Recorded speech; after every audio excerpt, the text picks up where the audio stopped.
Hello, it's Brendan again. We're going to talk about the Green New Deal. We're going to talk about what it is and everything about it. We're going to talk why it's a good thing and how it can stop our economic crisis and the climate crisis at the same time. So, first off, let's talk about what the Green New Deal is and what it isn't. First off, there is nothing in this bill about. You can go look it up on Congress's website. You can go look it up. Every time you see a bill, go read the text. If you can read the text, read it. Sometimes you can't read the text because it's too technical to read, but this is a resolution. It's not a law, it's a resolution. It's just a plan. It's not it's not enforceable or anything like that. So, um, in this, it says for transportation. So overhauling transportation in the U.S. to remove carbon or remove pollution and greenhouse gas emissions from the transportation sector as much as technologically feasible, including investment in zero emission vehicle infrastructure and manufacturing, clean, affordable, and accessible public transit, and high-speed rail. It doesn't say anything about airplanes. It doesn't say anything about cars or about getting rid of cars. So, agriculture. It doesn't say anything about cows in here either. It says, for working collaboratively with farmers and ranchers in the U.S. to remove pollution from and greenhouse gas emissions from the agricultural sector as much as technologically feasible, including by supporting family farming and investing in sustainable farming and land use practices that increase soil health, and by building a more sustainable food system that ensures universal access to healthy food. That's it. This is on Congress's website. This is on Congress's website. So what is the Green New Deal? It's a resolution, and it's a plan actually of a bunch of pieces of legislation to decarbonize our economy and make a more just and more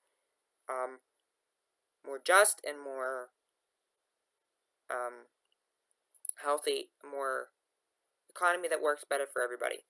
So it includes getting 100% renewable energy. It includes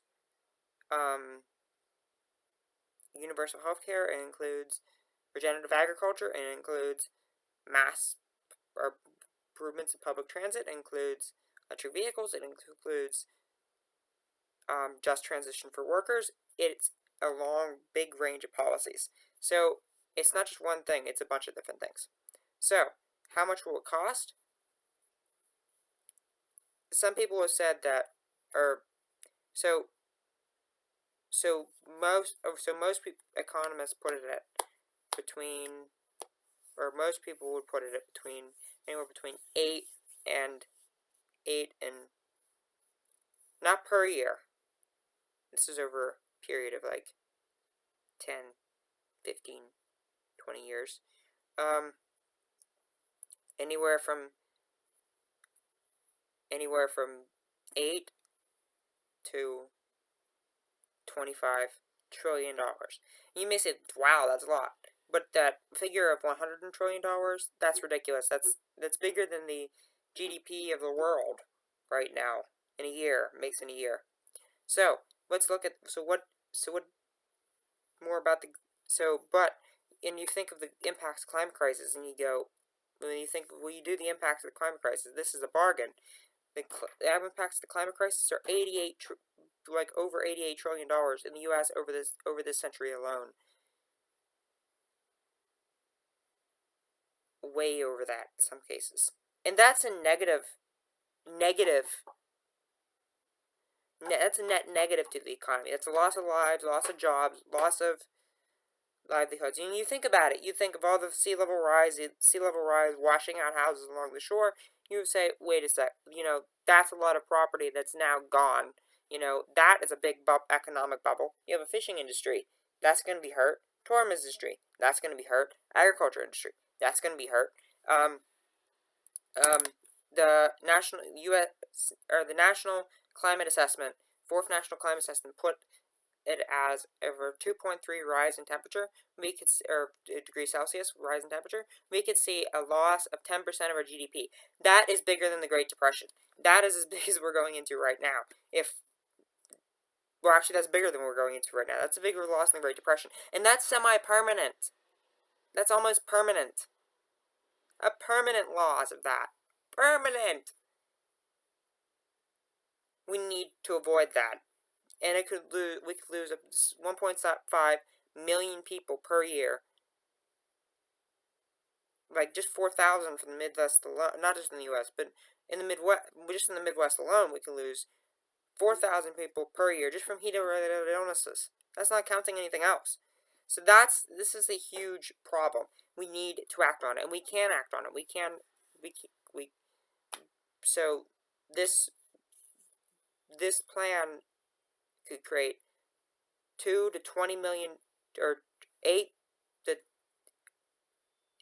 20 million 8 to 20 million jobs, or more. It would create a better economy, a more just economy, and one that everyone is able to get what they need, and it would help the individuals or indigenous communities of color. And it would be a just transition for workers. So people in fossil fuel industries would be also represented, and they would get a piece of the pie too. Everybody would, everything, and it would.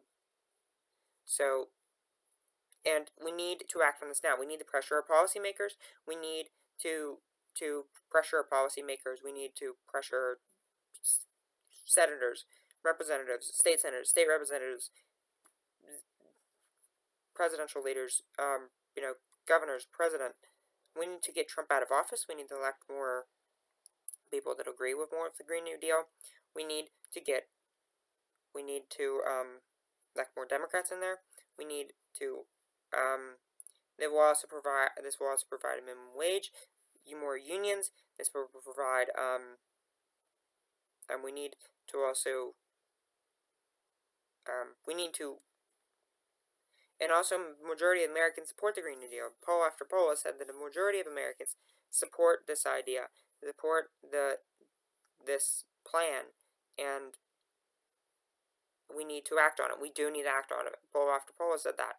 And our policymakers aren't falling in line. So they're falling in line with what fossil fuel industry says, and which is just wait it out until it's we can't until it gets too bad, until it gets bad enough that until it gets past 1.5 degrees Celsius. That's what they're doing. We need to force them to say no. We need to force them to do something else. We need to make it clear that they're going to represent us. They're going to represent, and we can do that. We can protest. We can call them. We can write emails to them. We can write them letters. We can phone. We can meet with them. We can do everything that's necessary in that regard to get this done. We can do all of that, and we can pressure them to make sure that this is done. And we can do that. We've done that before. We've done that Great Depression, the Civil Rights Movement. We've also had big mass economic transformation before. Great Depression, World War II. Yeah, we've done this recently. We've done recently things too. We have the recent, like, we can get this done. When people ask where we're going to get the money from, well, first off, that's sort of irrelevant. We didn't ask that in Global War on Terror when we got attacked in 9/11. We didn't ask that in World War II. We didn't ask that in the Great Depression. We didn't ask very much of that in the Great Recession. We didn't ask that. We just went ahead and did it, and we need to do that now. We need, because when it's like, if we go past the projections on climate change, if we go past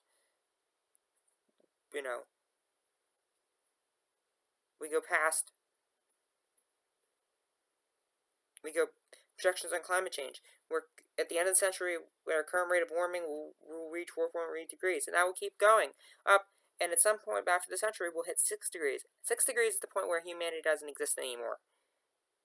If anything is a threat to this country, I don't know what I don't know what else would be a threat to the country. This is more of a threat than Al-Qaeda was, than Nazi Germany was, than any of those are. This is just as much of a threat, if not more.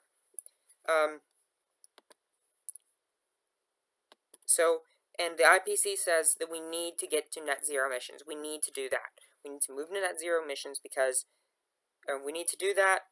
We need to do that really by 2045 and reduce our emissions by 80% by 2030. And that's because the IPCC said that we have to reduce our emissions by 50% by 2050 or 2030 and to net zero by 2050. But that's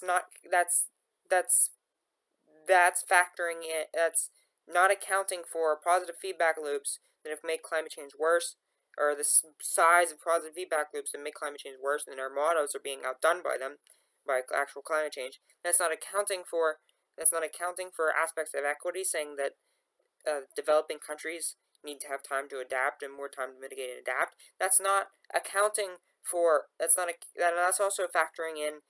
That's also factoring in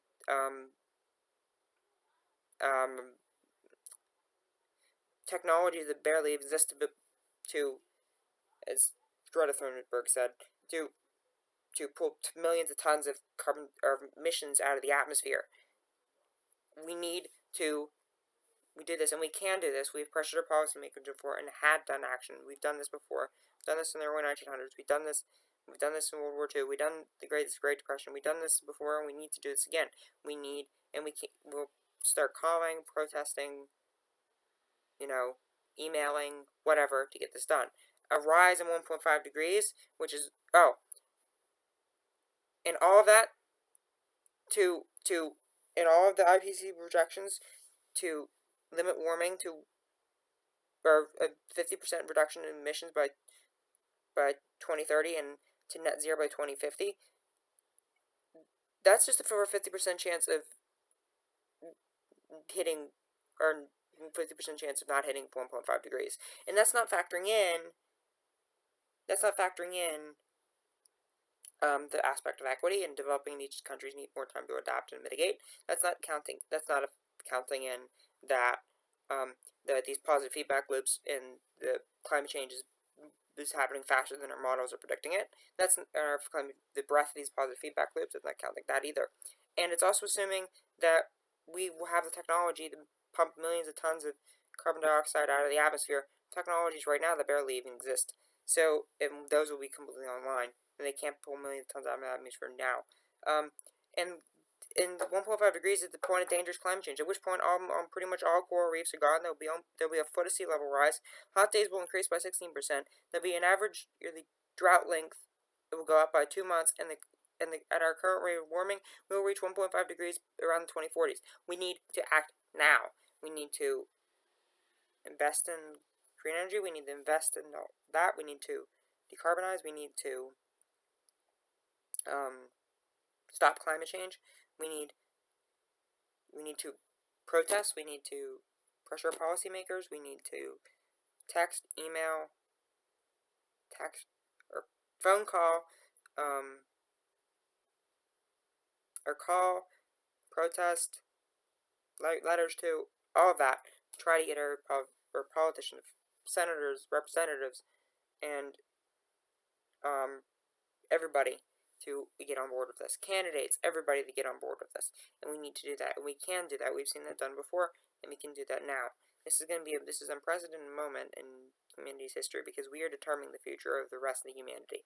It's time to stand up for this. We've waited on this for 30 years, and we do not have time to wait on it anymore. And the more time we wait, the harder it is to act on it. The harder it is, and the worse it's going to be, and the more money it's going to cost. Climate change is going to cost us. And the more lives are going to cost us. The more, I say money first because everybody's talking about money instead of talking about lives. But we need to act on this fast, and we need to act on this quickly. So we need Green New Deal. And so we need to do that. Thanks for coming. Thanks for hearing me ramble on about this. Thank you. Please go out. Call your representatives, senators, write, email, protest, join climate strikes, whatever. Just make your voices heard. Thanks. See ya. Bye.